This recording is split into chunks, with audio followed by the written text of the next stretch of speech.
1 Tessalonicenses, capítulo 1, a partir do verso 1.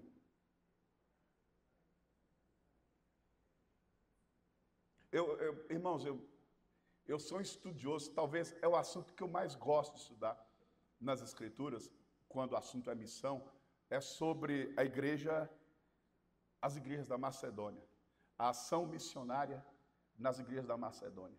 E a forma como aquela igreja vivia ou viveu o Evangelho é extraordinária, extraordinária.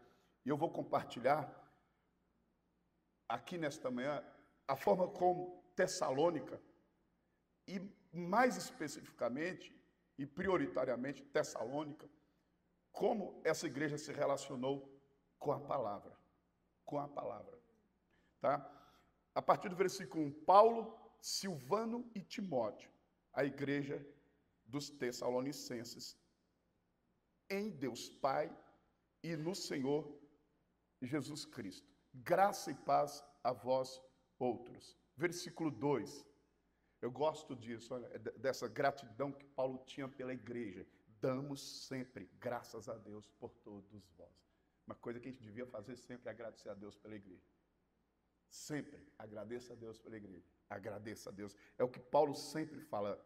Sempre eu dou graças a Deus por todos vós. Mencionando-vos aí a segunda atitude que nós devíamos ter constantemente em relação à igreja. A primeira é gratidão, a segunda, Paulo menciona aí, mencionando-vos em nossas orações e sem cessar. Agradeça a Deus pela igreja e ore pela vida da igreja. Ore pela igreja. A gente é bom em falar, criticar, sugerir, mas pouco, quase nada em gratidão e em oração pela igreja. Paulo é o homem que agradece a Deus pela igreja de Cristo, que agradece e que ora a Deus pela igreja de Cristo. 3, recordando-nos diante do nosso Deus e Pai, da operosidade da vossa fé. Isso que chama a atenção na igreja de Tessalônica. Operosidade da vossa fé, da abnegação do vosso amor, que eu sempre digo aqui, não há amor que não seja abnegado, e da firmeza da vossa esperança em nosso Senhor Jesus Cristo. Olha, 3 características extraordinárias para uma comunidade de fé. E Paulo está escrevendo a uma comunidade local. Operosidade da fé, amor abnegado e firmeza na esperança. E essa esperança aqui, ela é escatológica, é a respeito da volta do Senhor Jesus Cristo. Versículo 4. Reconhecendo, irmãos amados de Deus, a vossa eleição. Porque o nosso evangelho chegou até vós, não chegou até vós tão somente em palavra, mas sobretudo em poder. Daí você vai entender porque a igreja de Tessalônica é a igreja que é ou que foi. O evangelho não chegou até vós somente em palavras, mas sobretudo em poder. E você não vê nessa carta uma citação de milagres. Não estou dizendo que não aconteceu, é que não tem na carta uma citação de milagres, curas, não tem. O evangelho não chegou só em palavra, mas sobretudo em poder, no Espírito Santo. E em plena convicção. Meu Deus, que coisa linda. O evangelho chega com pregação, chega com poder e chega com convicção. Vá entendendo a origem, a razão dessa igreja ter sido a igreja que foi, ou as igrejas que foram lá na Macedônia, especificamente a igreja aqui, Tessalônica. Assim como sabeis ter sido o nosso procedimento entre vós e por amor de vós. Tem palavra, tem poder, tem convicção do evangelho, mas tem testemunho do mensageiro, de quem leva essa mensagem. Versículo 6. Com efeito, vos tornastes imitadores nossos, exemplo, modelo, e do Senhor, tendo recebido, vocês receberam a palavra, posto que, em meio de muita tribulação, com a alegria do Espírito Santo. Característica Primeira característica dessa relação de Tessalônica com a palavra. Alegria no Espírito. Era uma relação de muita alegria no Espírito. Isso aqui não é uma alegria, talvez, como é citada lá na parábola do semeador, que a gente acolhe a palavra com alegria, mas não tendo raiz, aí o inimigo vem e arrebata a palavra. E o texto está dizendo que eles recebiam a palavra, mesmo que em meio a muita tribulação, com alegria do Espírito Santo. É uma relação cheia de alegria da igreja com a palavra. Eu queria que vocês lessem por bondade, já que nós citamos aqui Mateus 13, versículo 20 e 21. Mateus 13, 20 e 21. O que foi semeado em solo rochoso, esse é o que ouve a palavra e recebe logo com alegria, sabe, com empolgação. Mas Paulo vai falar de uma alegria no Espírito. Me parece que a alegria da salvação, de homens e mulheres conversos, convertidos, transformados pelo poder desta palavra, impactados pelo Evangelho. Então, eles recebem com a alegria da salvação, salvos, recebendo, se relacionando com a palavra, com alegria. Essa alegria aqui é uma alegria emotiva. Não tem isso? A gente vem para a igreja no domingo, ou em qualquer momento a gente escuta a palavra e a gente sai alegre. Mas e aí? Olha o versículo 21. Me parece que é mais uma relação emotiva. Mas não tem raiz. Mas não tem bateria. Mas não tem raiz em si mesmo. O problema é, não tem raiz em si mesmo, sendo antes de pouca duração. Agora, observem essa parte. Em lhe chegando a angústia ou a perseguição. Vocês conseguem completar isso aqui? Conseguem, né? Vamos lá. A angústia e a perseguição por causa da palavra. Logo se escandaliza. O que Jesus está dizendo? Obrigado, pastor. E é exatamente a experiência de Tessalônica. A palavra nos custa. Nos custa decisões, renúncia, sofrimento, perseguição. Danos pessoais. Custa. A relação, ela é alegre no Espírito. Ela é supra-circunstancial, incondicional. A gente se alegra, porque a gente sabe que essa palavra que a gente recebe promove, produz mudanças, decisões, escolhas. E são mudanças, decisões, escolhas que nos custam. E aí Jesus está dizendo no texto, por causa da palavra, eles recebem a palavra, mas a palavra que eles recebem vão lhes trazer perseguições. Não é uma relação confortável, a relação com as Escrituras nunca foi confortável, a relação com a palavra nunca pode ser uma experiência de conforto. Não pode. Por isso que, se a gente busca uma igreja ou um evangelho para se sentir bem, confortável, tranquilo, sossegado, então a igreja de Deus não é a igreja que você precisa. Porque a igreja não é lugar de conforto. A palavra vai provocar angústia. Eu sempre digo, Fernando, você prega tudo que prega? Vive tudo que prega? Isso é óbvio que não conheço um pastor que vive tudo que prega. E isso não o constitui hipócrita. Não o constitui hipócrita. Eu não vivo tudo que prego, mas sofro com tudo que prego.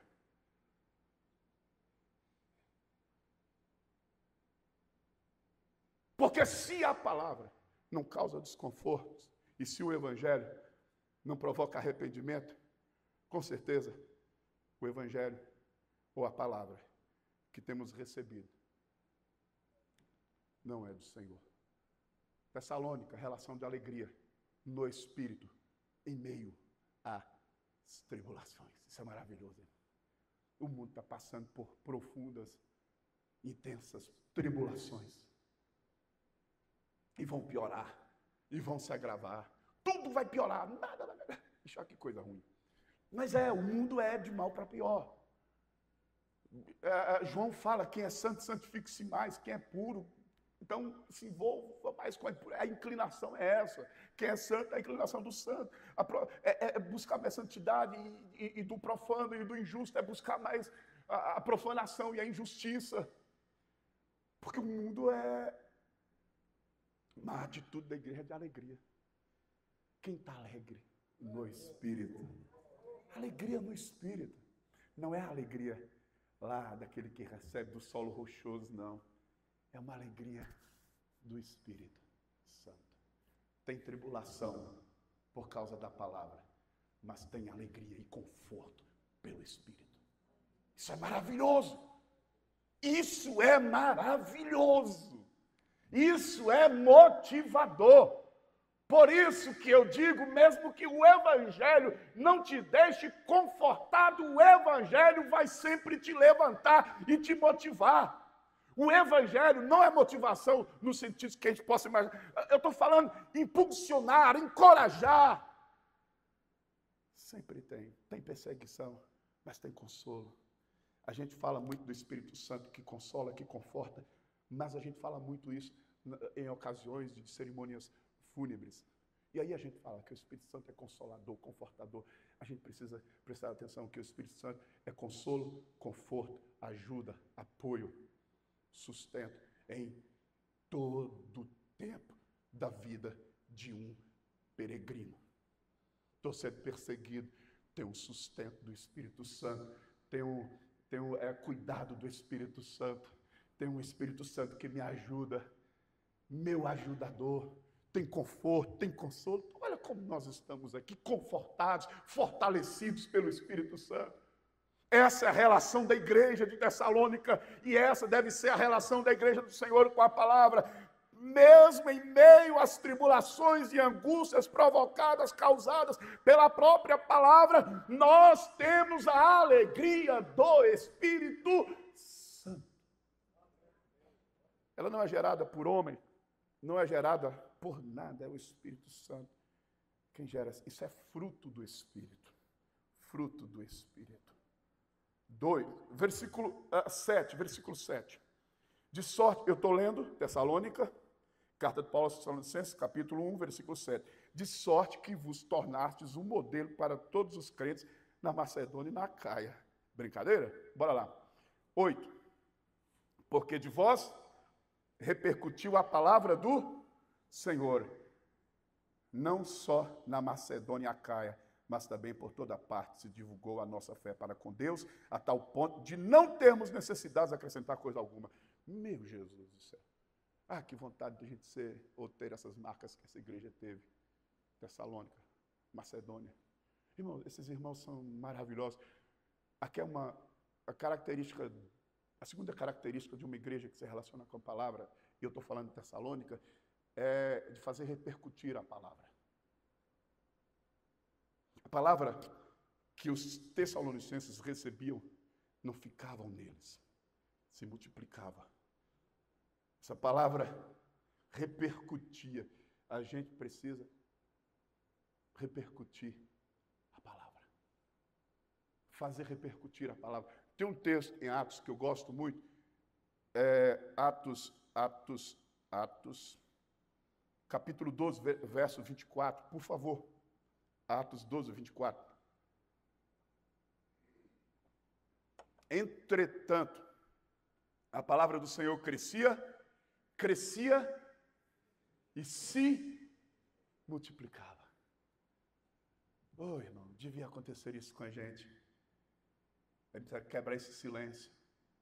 Faça repercutir a palavra. O que a gente está fazendo aqui? É só por uma questão de ego, de necessidade? Ou é uma questão de missão?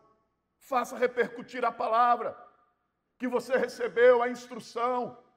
faça repercutir. Ontem eu estava conversando com uma irmã que está, aliás, ela não está mais, ela já foi salva por Cristo, já foi convertida por Cristo. E é incrível, incrível a intenção que essa irmã e a pessoa que a ganhou, foi Dalvani está aqui?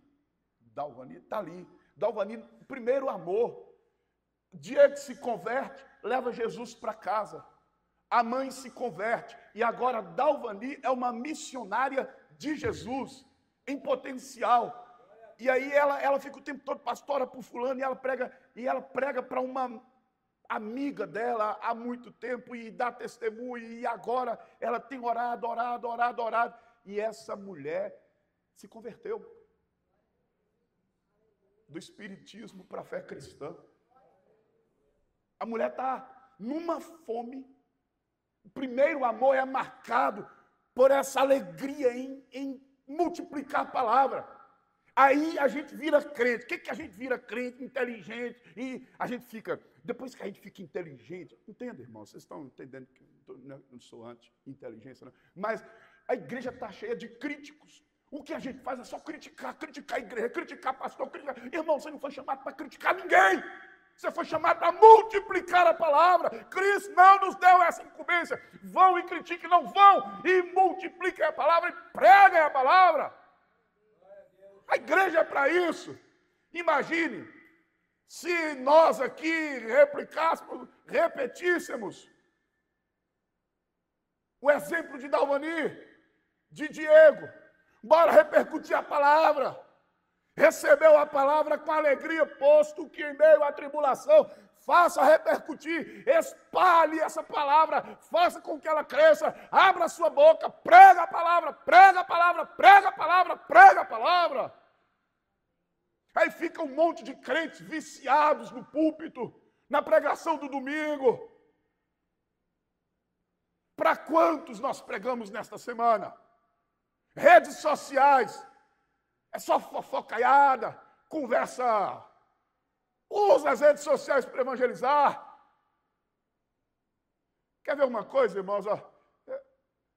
Eu ouvi aqui ontem, não foram poucas pessoas no Mesa Aposta, mulheres vindo à frente dizendo: eu fui convidada para estar aqui, minha vida tem sido transformada. Nós ficamos aqui quase que 1 hora só ouvindo testemunho de mulheres chorando. Eu fui convidada. Querida, querido, entenda que quando você convida alguém para vir à igreja, a um culto, a uma celebração, isso não é uma questão religiosa.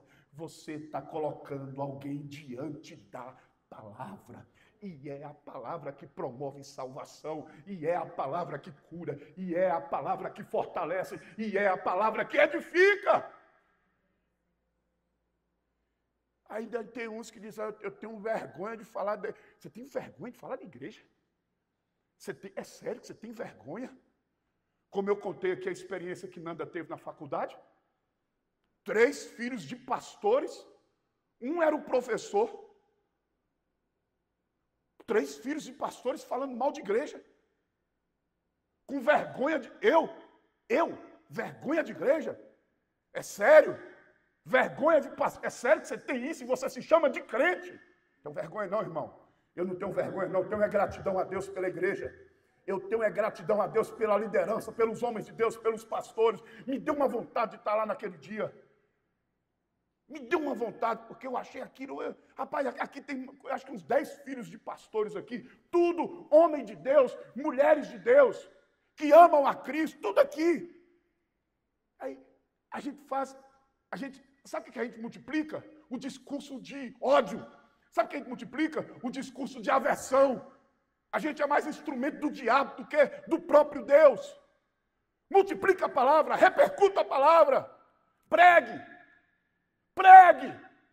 Não é o pastor, não é você, prega.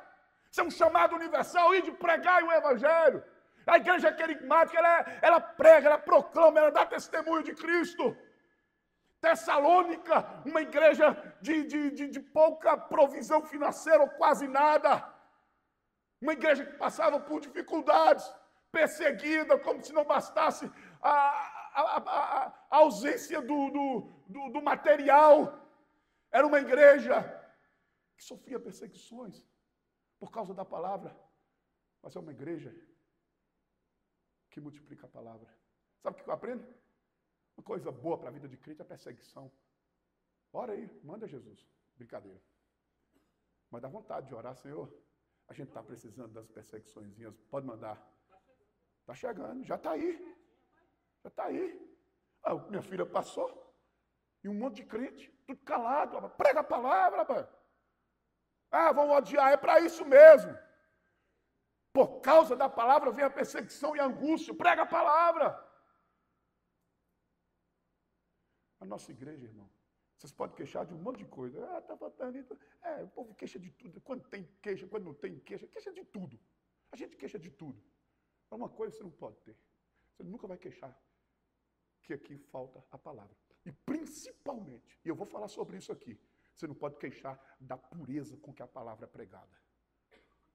Eu não estou falando de perfeição. Não estou falando nada disso. Estou falando de gente que está se esforçando para levar isso a sério. De gente boa de Deus, chamada por Deus. Repercuta a palavra. Versículo 9, preciso terminar. Versículo 9.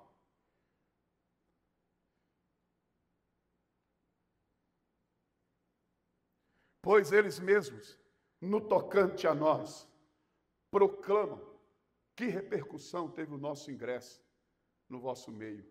E como deixando, presta atenção, por isso que você entende lá, com palavras e com poder. Aí você vai, quais foram os efeitos práticos dessa manifestação da palavra e do poder? Está aí, conversão, deixando os ídolos, vos convertestes a Deus, para servirdes o Deus vivo e verdadeiro. É o que está acontecendo com a irmã, com a sua amiga. Deixando os ídolos. Estão se convertendo ao Deus verdadeiro. Se convertendo ao Deus verdadeiro. O que é que eu aprendo aqui? Terceira característica dessa igreja na sua relação com a palavra. Ela é uma igreja que tem a capacidade de transformar conhecimento em experiência com Deus. Porque o que sustenta a gente é a experiência com Deus.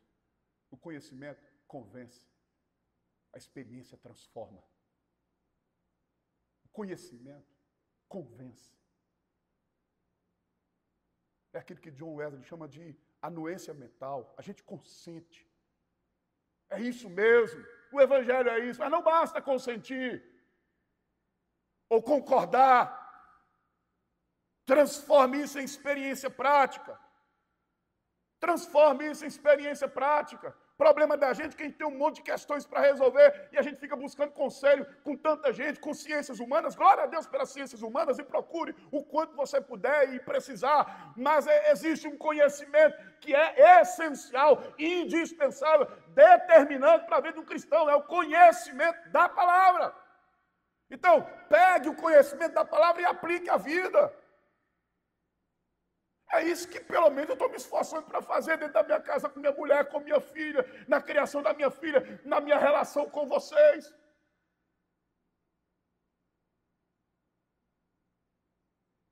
Transforme o conhecimento da palavra em experiência, vivencie a palavra. Pratica a palavra, irmão. Tessalônica é isso.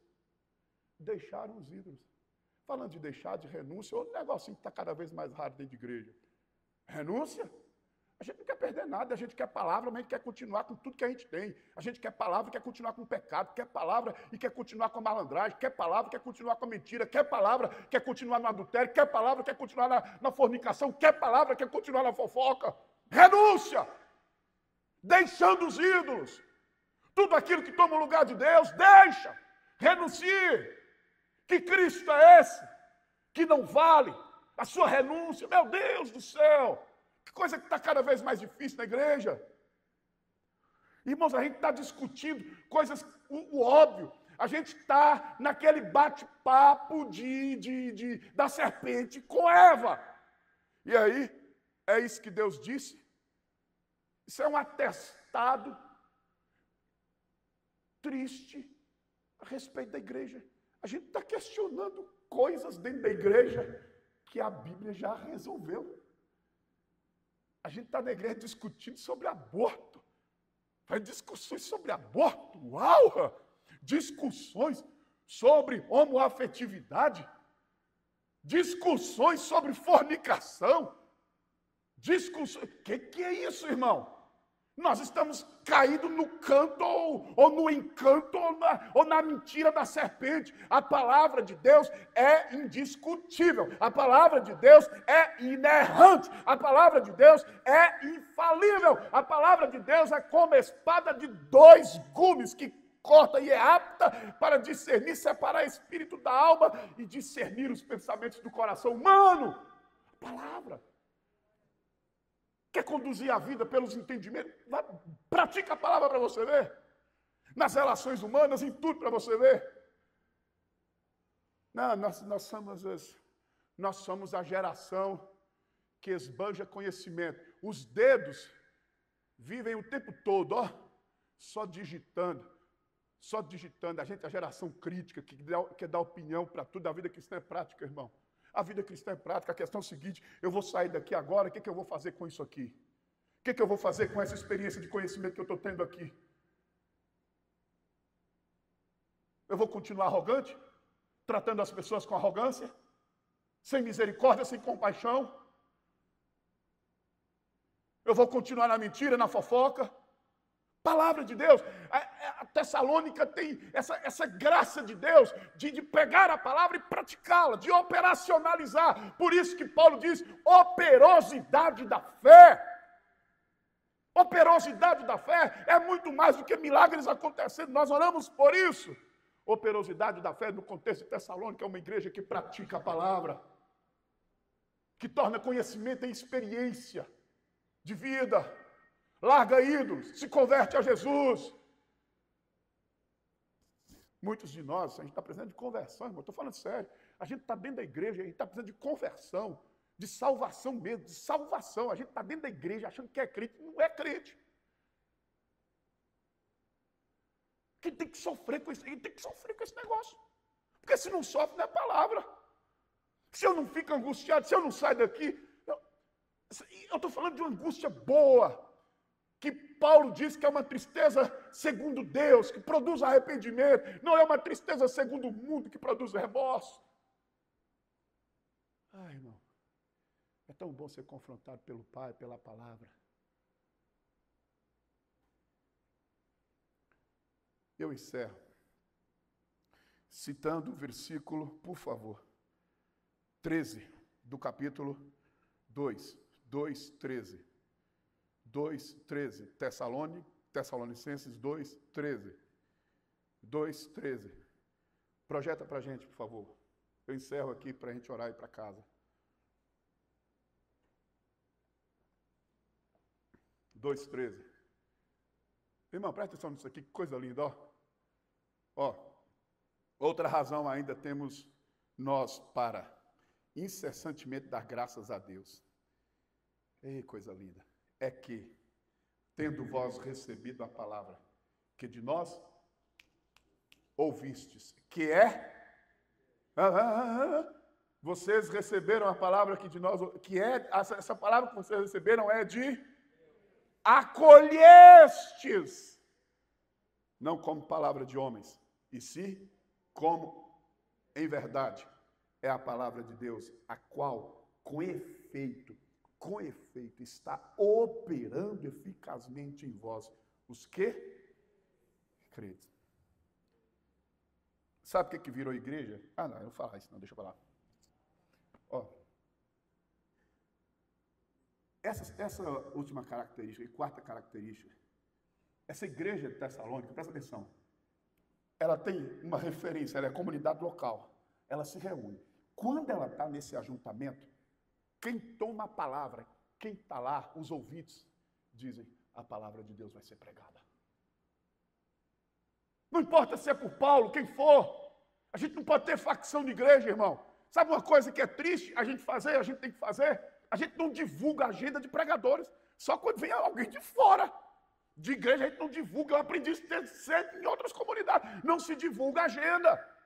Já pensou se eu for falar aqui, ó, domingo é o pastor Cristiano, terça é Fernando, quarta é o pastor Anselmo, quinta é não sei quem, é Beltrano, é Ciclano, e vai. Aí tem gente que decide se vem à igreja ou se não vem a partir de quem vai pregar. Facção, depois reclama divisão, depois reclama para o pastor. Existe uma identificação, mas facção na igreja não. Irmão, pode ter, ó, e eu repito, é um exemplo que os pastores dessa igreja dão. Nós nos sentamos aqui e ouvimos quem quer que seja, e a gente escuta com uma disposição de ouvir Deus. Respeito pela palavra e pelo mensageiro. Virou um negócio, uma bagunça. Fulano vai pregar. Bonito, viu, irmão? E é interessante que você que tem esse comportamento reclama de divisão na igreja. Que bonitinho. Tá bom de ler a carta de Paulo aos Coríntios sobre facção. A gente se identifica, a gente gosta de determinados estilos. Isso não tem nada a ver com a palavra, irmão. Não tem nada a ver. Eu sou de Fernando, de Cristiano, de Anselmo. Você não é de Fernando, você não é de Cristiano, você não é de Anselmo. Você é da palavra. Acabou. Então se ocupe com outra coisa. Você vem para a igreja para ouvir figura, depois reclama. Escuta a palavra. Aprendi isso aos pés de um homem chamado Rubem Cavalcante. Nós éramos, irmãos, eu ainda falo mal, péssimo português. Naquele tempo era pior, muito pior. Eu mal sabia, eu era horrível. Uma igreja na época, a Comunidade de Deus era uma igreja de ascensão. Em Vitória da Conquista. Pastor Rubem percebeu uma vocação e disse, você vai pregar. Eu pregava nos cultos na comunidade, era culto de domingo lotado. A gravata dava aqui, com a sandália havaiana. Minha irmã, era magro que dava nome, meu paletó era lista só. Feio. Ali, meu irmão, a gente, irmãos, deixa eu dizer, a gente vê esses meninos pregar aqui, essa turma nova pregando aqui, a gente fica, pelo menos eu fico, rapaz, a gente começou numa sofrência, irmão. Como diz o profeta, uma sofrência. O poeta. Irmão, o pastor Rubem ensinava a gente, senta, não tinha ciúme, não tinha inveja, não tinha nada. Se você me perguntar assim, você sabe o que é ciúme na prática pastoral? Irmão, não sei não, irmão. Não sei não. Aprendi aos pés de um homem que levava isso a sério. Não sei o que é isso não, irmão. É bom, tem que ser bom mesmo. É melhor do que você, ó glória! Até porque eu não considero essa classe de melhor e não sei o que, não tem nada a ver com isso. Mas os homens têm essas classificações. O texto está dizendo, Tessalônica sentava, e quando o cara tomava a palavra e dizia, esse homem vai ser usado por Deus para falar comigo. Paulo escreve a Timóteo dizendo que ninguém despreze a tua mocidade. Subiu, agora sim, irmão. Se falar idiotice, babaquice, só fica uma vez. Já teve situações da igreja que só vem uma vez. Não vem mais. Agora, quem sobe aqui, a gente tem alguns cuidados. Irmão, senta, escuta a palavra. O texto foi lido, pronto. Só o texto foi lido, pronto. Eu mandei para vocês a experiência de Jeremias Pereira, da oitava, lá de BH, oitava presbiteriana. Jeremias disse que foi numa igrejinha pentecostal, daquela poder, e ele foi com os outros pastores, e disse que o pregador, irmão, leu o texto lá, ele ensinou o texto lá, e falou, o Senhor é o meu pastor, e nada me faltará. E ele voltava, o Senhor é o meu pastor, e nada me faltará. O Senhor é o meu pastor. E Jeremias presbiteriano falou, o que eu estou fazendo aqui? E aí, o ofertório, você é ladrão de Deus, você é ladrão. E o que eu estou fazendo? Eu não sou ladrão. E o Senhor é o teu pastor. Fala para o teu irmão, Jeremias citando, fala para o teu irmão, você é lindo. Você é lindo. Jeremias naquele culto ali, querendo sair. A Jeremias, quando saiu, os colegas falaram assim, quebrantado, Jerê, Eu precisava tanto ouvir que o Senhor é o meu pastor. Gerê, eu precisava tanto ouvir que eu sou ladrão de Deus, porque eu tenho roubado de Deus. Gerê, eu precisava tanto ouvir que eu sou lindo. Sabe por quê? Tessalônica tinha intencionalidade. O pessoal sentava e dizia, eu vou ouvir Deus. Quem vai pregar? Vamos orar por nós? Intencionalidade em ouvir Deus. Ninguém é de ninguém, nós somos da palavra. E outra coisa, irmãos, outra coisa, tem muita gente aqui que vai começar o ministério. E é assim mesmo, é assim mesmo. Eu era aquele cara que começava lá com a gravata aqui, com sandália havaiana, o povo sorrindo na minha cara, depois vi um monte de irmão falando para eu fazer, para eu estudar, terminar os estudos. Era um negócio. Oh, Jesus, tem misericórdia do vaso. Terrível! Mas Rubem falou assim, ó, esse menino tem um chamado de Deus. Aqui é assim. Aqui é assim. Prega todo mundo, quem tem chamado. A gente tem critério. Deixa Deus levantar ele. Aí você senta. Não vai ser quem eu queria que fosse. Vai caçar com fazer, irmão, vai. Vai caçar com fazer. Tem isso não. Nós somos e lutaremos para a gente ser a palavra de Deus. Para a gente ser a igreja da palavra. Amém? É sério, não estou brincando não. A gente precisa tomar postura, irmão. Feche os seus olhos. Queria que você pensasse a respeito da sua relação com a palavra.